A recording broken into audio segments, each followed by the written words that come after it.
From our perspective, from a company that does energy audits and energy ratings and has been doing so since 1997, what we see for people looking to buy new homes or existing homes, that they need to be looking towards as far as a guiding program, looking towards the Energy Star program to find high levels of energy efficiency in new homes, and then looking to see homes that have had either home performance with Energy Star improvements done on them in that home, or to have at least someone coming in to find out what can be done in their home to enhance the performance by 50% or more. As far as base technology goes, one of the ones that I'd ask you as real estate agents to help your customers with is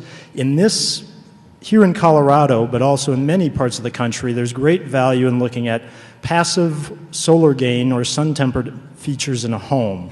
And oftentimes that doesn't mean having to change anything in a home, it's just helping them look for a home that would have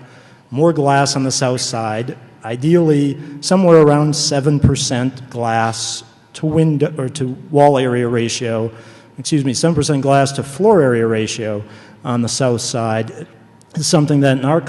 climate can cut energy costs by several $100s a year if they simply have that. Our role is to come in and be a house doctor, find the problems, find the specialists to come in and help get the problem solved, and we love it when we have the chance to do that with folks. What was their total cost? Total cost for that project was about, if my memory was serving, it's about $28,000 that they invested. But if you look at a return on investment now of, every year they're cutting with energy prices where they've gone, $2,500 a year is, it's around a 10-year payback, but they're a whole lot more comfortable, a whole lot happier, and that's energy prices are going to keep going up. So there's the value added beyond just even, a 10% return on investment we don't find any place other than investing in oil today. So, and that may be changing in the next 5 years. But anyway, so how I've built my business has been by building networks of relationships with good contractors and good people, and so that's a big part of what we're looking to do is work with eco-broker real estate agents who want to have us referring clients to them who are looking for green homes or have worked with us on, on a home that, they're looking to sell or things like that. But to address the question more specifically, what I would like to see is that I hope this number can somehow stick with you, and we can write it up someplace and put it up, but anyone that you're representing as basically a buyer's agent, but I think also in the case of a seller's agent,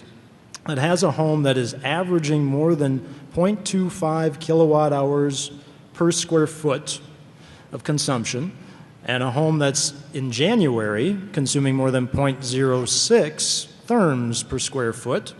would be a home that definitely has some opportunities to be improved on. And the current marketplace for buyers, as you know, they can be much more particular and get a home that could have a house doctor like us or like Danielle or others in the industry come on out and do something called a house doctor for home buyers inspection, which is mostly what Danielle was describing, where we come in for an hour or so, just look to see if this home's an energy lemon, by looking at the utility bills, but also look where the problems might be in making their home have lower utility bills, have less of a carbon footprint. Can it have active solar integrated into it as energy prices go up, and that will become ever more affordable, to be done? And not just, the placement on the rooftop, but how does the wiring or how does the conduit find its way, to the place where it could be connected to the grid or connected to a storage tank?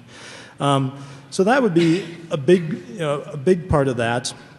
And then also,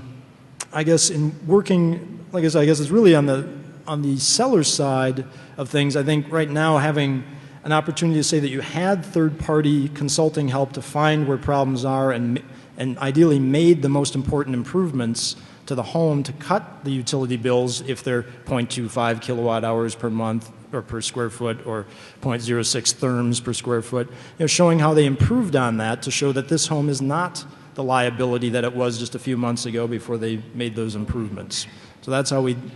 love to have a chance to work with those of you in the room.